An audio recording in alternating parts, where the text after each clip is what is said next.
Kerala state കർഷക തൊഴിലാളി യൂണിയന്റെ നേതൃത്വത്തിൽ ചിറ്റൂർ താലൂക്ക് ഓഫീസിലേക്ക് മാർച്ച് നടത്തി.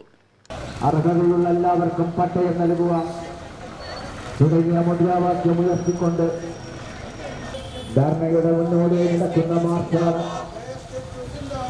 ഈ വാഹനത്തിന്റെ തെരുവിലായി പോരാട്ടത്തിൻ ഫലമായി വന്നര നിയമം നെൽവയൽ സംരക്ഷണ നിയമം കർശനമായി നടപ്പാക്കുക, തരം മാറ്റുന്നതിനായി തരിശിടുന്നത് തടയുക, അന്യായമായ തരം മാറ്റങ്ങൾ റദ്ദു ചെയ്യുക, അർഹതയുള്ള എല്ലാവർക്കും പട്ടയം നൽകുക എന്നീ ആവശ്യങ്ങൾ ഉന്നയിച്ചാണ് ചിറ്റൂർ കൊല്ലങ്കോട് ഏരിയ കമ്മിറ്റികളുടെ സംയുക്താഭിമുഖ്യത്തിൽ മാർച്ചും ധർണയും സംഘടിപ്പിച്ചത്. അണിക്കോട് നിന്നും ആരംഭിച്ച മാർച്ച് ചിറ്റൂർ സിവിൽ സ്റ്റേഷന് മുന്നിൽ സമാപിച്ചു. KSKTU ജില്ലാ ജോയിന്റ് സെക്രട്ടറി K. ജയപ്രകാശ് ഉദ്ഘാടനം ചെയ്തു. കേരള ഗവൺമെന്റ് ഒരു നിയമം കൊണ്ടുവന്നു 1968 നെൽവയൽ Kerala land utilization act, Kerala ഭൂവിനിയോഗ ചട്ടങ്ങൾ, അതിനാണ് നമ്മൾ KLU എന്ന ചുരുക്കപ്പേരിൽ പറയുന്നത്.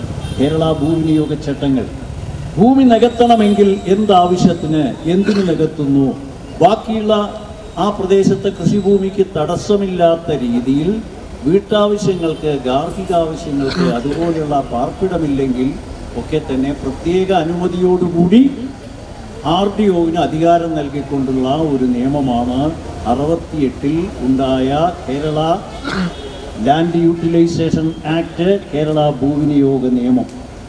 ആ നിയമം വന്നപ്പോഴോ അതിനു മുമ്പുണ്ടായിരുന്ന 8 ലക്ഷം ഹെക്ടർ ഭൂമി, ഈ 8 ലക്ഷം ഹെക്ടർ ഭൂമി ഭൂരിപക്ഷവും കുടിയാൻ്റെ ഭൂമിയാണ്, ജന്മിയുടെ ഭൂമിയാണ്. ആ ഭൂമിയാണ് ആർക്ക് കിട്ടിയേ? കൃഷിക്കാരന് കിട്ടിയേ. വളരെ വേഗം ആ ഭൂമി എന്താക്കി? വളരെ വേഗം അത് തുണ്ടുതുണ്ടായി പോകുമ്പോഴാണ് തടയിട്ടത്. കൃഷിക്കാരൻ്റെ കയ്യിൽ ഭൂമി നിൽക്കണം.